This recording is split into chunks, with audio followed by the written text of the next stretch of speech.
मी आपल्याला एवढंच नाना, ओ नाना ऐका, तुमचे काँग्रेसचे अध्यक्ष हर्षवर्धन सपकाळ यांनी तात्काळ माफी मागितली पाहिजे, अन्यथा त्यांच्यावर मुख्यमंत्री महोदयाचा अपमान केला। मुख्यमंत्री महोदयानं औरंगजेबाची उपमा दिली, जो देशद्रोही औरंगजेब, देशद्रोह ज्याने आपल्या राज्यावर चाल करून आला, त्याला माफ केलं जाणार नाही। एक बाहेर गेलाय इथला, तो बाहेर आहे, मग तो बाहेरही फिरणार नाही।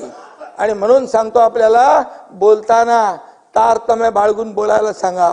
अरे तुम्ही ब्रिटिशांनी आक्रमण केलं, ब्रिटिशांच्या देखील खानाखुणा पुसून टाकल्या, स्वातंत्र्यानंतर तुमच्या सरकारने ते पुसून टाकलं पाहिजे होतं हे सगळं, पण मतांच्या लाचारीसाठी हे तुम्ही ठेवलं, आणि म्हणून तोच आज कलंक लागला महाराष्ट्राला।